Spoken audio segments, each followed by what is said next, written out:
Zakaras are well-financed and well-connected. Your organization is already in chaos. You're in no position to win a war. Okay, I don't really care if that's a warning or a threat, because I will finish whatever your people start. Last time we had a truce, somebody tried to take out Sonny and put Michael in a permanent coma. I already told you, that wasn't us. Okay, you already told me that your father's a loose cannon that you could only try to control. So if you're really serious about keeping the peace, keep your old man on a short leash. And if I do, how do I know you're not going to Okay, all you need to know about me is I will defend what is mine. Okay, do you see what's going on here? Your organization and mine, family and associates, the lines are blurred. There are a lot of people to put at risk, including Lulu Spencer. I get it. Stone Cold must grant me refuge, for Mr. Sir will certainly exact a terrible price for what I unwittingly witnessed with my own traumatized eyes.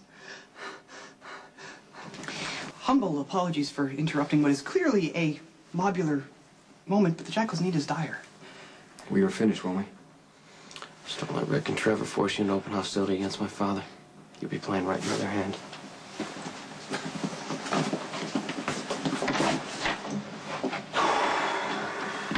The Son of Darkness sounds ominous. If the Jackal's arrival undermined a peace accord, Tell me what happened. Pardon? You barged in here for a reason. Sonny, what's something about Sonny? Oh, yes! The Jackal's very life is in jeopardy. Why? Well, I'm not allowed to speak of it. Mr. Sir said that my life would be forfeited if I opened my mouth. Okay, then I would keep your mouth shut. Wise as always, Zen Master.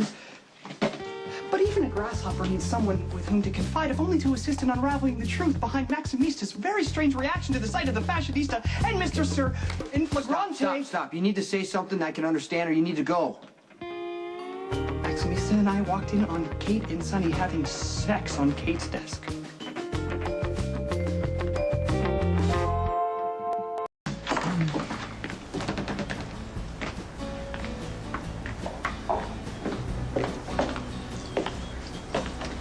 Here for the lattes, Miss Zakara?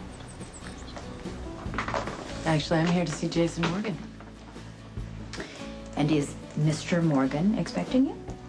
No, I decided to be spontaneous. But I'm quite sure Mr. Morgan will see me. The intrusion on Mr. Corinthos, sir, with his lady love was entirely unintentional, but when I tried to explain that to Mr. Corinthos, sir, he preemptively threatened my continued existence. Stone Cold, I'm not ready to die!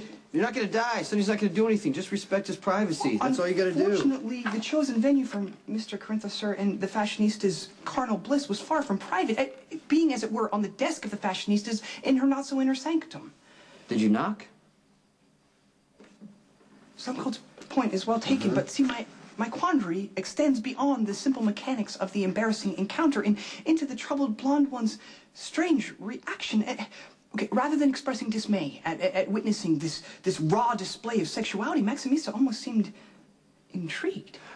This is really between you and Maxie. Indeed, she even opined on the allure of a man who would throw caution and etiquette to the wind to satisfy his partner. Please come in. Maybe even satisfy... Claudia Zakara is here to see you. Send her in. No, Stone Cold, I'm not really done. Hey, you know what, Diane? Can you help him with his problems right now, please? I'm really not the best person to help Mr. It's Graff. really billable. Well, I'll do my best.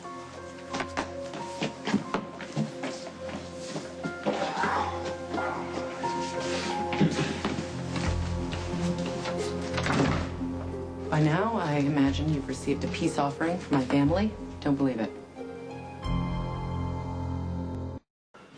Whoever tells you that my father wants peace is lying. Well, it was Johnny who showed up here offering peace, so is he a liar or just stupid? No, John is smart enough to know that peace would benefit both of us. Too bad for that to happen, Anthony's gotta die. Kill him yourself?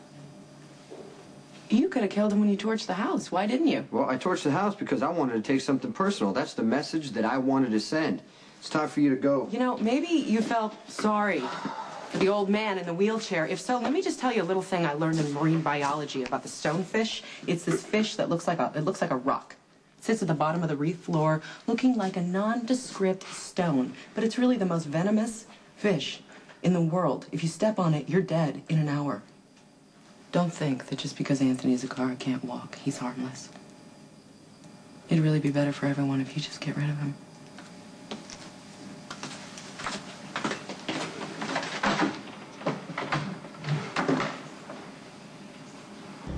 Is Jason here? Yes, he is, and I was just about to go in and see him. I need to see him first. Well, suit yourself. I'm still on the clock. 20 more minutes, and I will have earned that fabulous snakeskin bag I've had my eye on.